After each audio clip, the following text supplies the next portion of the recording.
ভাগবতে স্পষ্ট লেখা আছে, আপনারা ভাগবত বিশ্বাস করেন তো? ভাগবতে কয়েকটি শ্লোক আছে। ভাগবতে কতগুলো শ্লোক আছে? হরি নামে যে পাপ যায়। ভাগবতের 18,000 শ্লোকের শেষ শ্লোকটি দেখুন, নাম সংকীর্তনং যস্য সর্ব পাপ প্রণাশনম। এই দেখুন শ্লোকে কি বলছে, নাম সংকীর্তনং যস্য সর্ব পাপ প্রণাশনম প্রণাম দুঃখ সমনঃ তং নমামি হরিং পরম। যার নাম সংকীর্তনে সর্ববিধ পাপ যায়।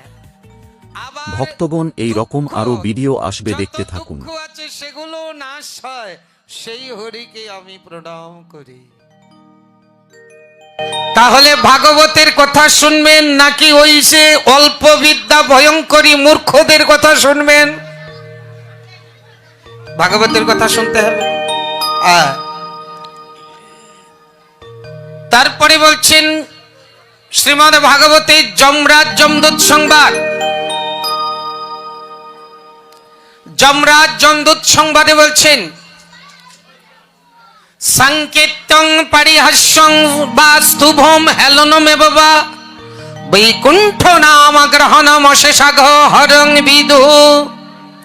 সংকেতে, উপহাসে, হেলায়, অবহেলায়, শ্রদ্ধায় যে কোনো ভাবে হরি কৃষ্ণ রাম নারায়ণ বিষ্ণু নাম উচ্চারণ করার সাথে সাথে অশেষ পাপ দূরে যায়। কত পাপ দূরে যায় বলি, কেউ যদি পৃথিবীর এই যে কেউ যদি তারা নক্ষত্র গণতে পারে তবু সে গণতে পারে না। কেউ যদি পৃথিবীর ধূলিকণা সব গণতে পারে, সাগরের রাশি রাশি ঢেউ যদি কেউ গণতে পারে, তবু হরি নামে যে কত পাপ দূরে যায় তা কেউ গণতে পারে না। যদি ভক্তি থাকে ভগবান আপনার কাছে চেয়ে খাবে, আর যদি ভক্তি না থাকে তো 56 ভোগ তৈরি করলে ভগবান ফিরেও তাকাবে না। ওই যে দুর্যোধন 56 ভোগ তৈরি করেছিল, কিন্তু শ্রীকৃষ্ণ দেখলেও না যে কি কি তৈরি হয়েছে। বলছে আমার পেটে ক্ষুধা নাই, আর বলছে বিদুর কাকার ঘরে আমার নিমন্ত্রণ। বিদুর বলছে আমার সাথে দেখাই নাই, কথাবার্তা নাই, আমি কখন নিমন্ত্রণ করলাম? বিদুর দৌড়ে গেছে বাড়িতে, বিদুরানীকে গিয়ে বলছে, ওগো শুনছ, ভগবান আজকে ভরা সবার মধ্যে আমাকে আমার সম্মান কত বাড়িয়ে দিল। সে সবার মধ্যে বলছে আমার ঘরে নাকি তার নিমন্ত্রণ। ওগো ভক্ত বৎসল, আমি তোমাকে কখন নিমন্ত্রণ করব? তোমাকে নিমন্ত্রণ করার আমার সামর্থ্য আছে।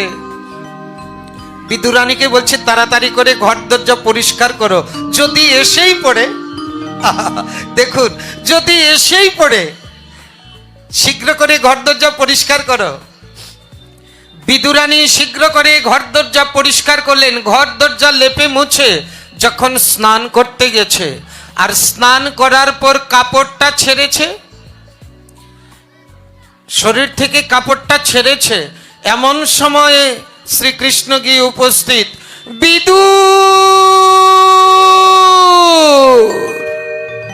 বিদু,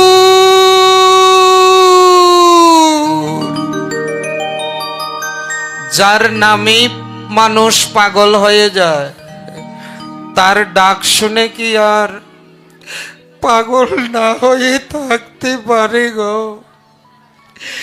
ভগবানের কণ্ঠধ্বনি শুনে বিদুরানী পাগল হয়ে গেছে। কেমন পাগলিনী হয়েছে জানেন? ওই যে বস্ত্র ছেড়েছিলেন আর তার মনে নাই,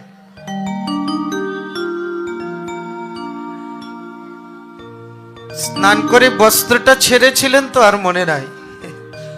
ওই বস্ত্রহীন অবস্থায় গিয়ে বলছে, প্রভু প্রভু,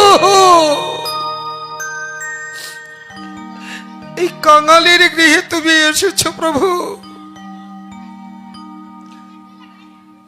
ভগবান দেখছি মা আত্মহারা হয়ে গেছে, দেহ গেহ স্মৃতি নাই। কেমন ভক্তি দেখুন, দেহ গেহ স্মৃতি নাই। শ্রীকৃষ্ণ নিজে রঙ্গের উত্তরীয়টা বিদুরানীর গায়ে ছুড়ে দিলেন। তখন হুশ আসলো, আমার রঙে যে বস্ত্র নেই। কোন রকম লজ্জা নিবারণ করে গোবিন্দের সামনে এসেছে। ওগো কাঙালির ঠাকুর, তোমাকে কোথায় বসতে দিব? কোথাও কি লেখা আছে ভগবান ধনীর ঠাকুর, উত্তমের ঠাকুর? সব জায়গায় লেখা পতিত পাবন, কাঙালের ঠাকুর, দীনবন্ধু। বিদুরানী কোন রকম একটু আসন দিলেন। আজ আমার কি ভাগ্য, যোগ যোগ ধরে যোগী ঋষি যাকে ধ্যান করে পায় না, আজ সেই ভগবান এই কাঙালির গৃহে এসেছে। আমার মতো ভাগ্য এ জগতে আর কার বা আছে?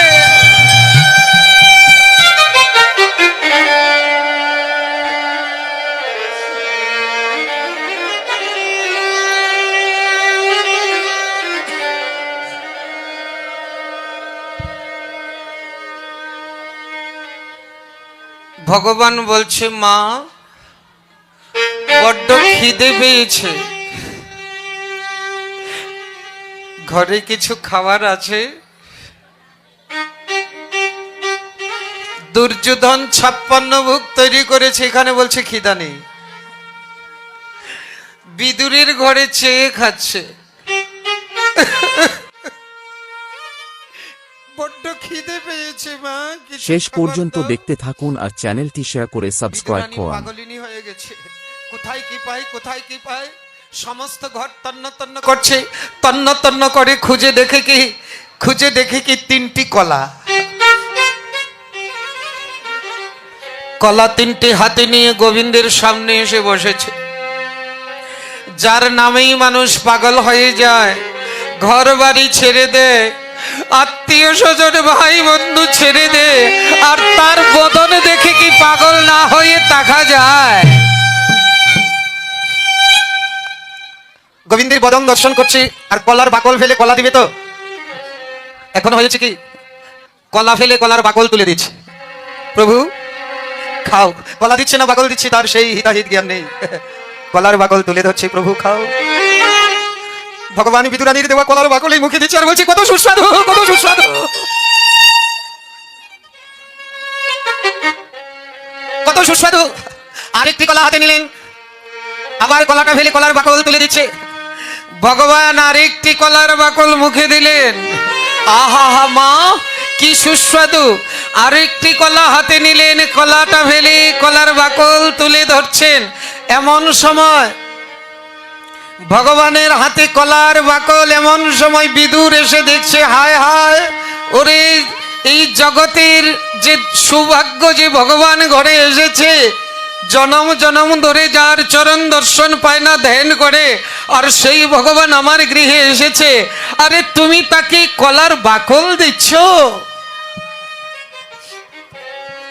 ভগবান বলছে, বিদুর নিষেধ করো না, এই কলার বাকলে যে কি আছে তুমি তা জানো না। আমি তো অনন্ত কোটি বিশ্ব ব্রহ্মাণ্ডের মালিক, আমার কোনো কিছুর অভাব আছে, কিন্তু আমি নিজের হাতে কিছু খাই না। আমার ভক্ত যখন ভক্তি ভরে কিছু দেয়, আমি তখন ভক্তির হাতে খাই।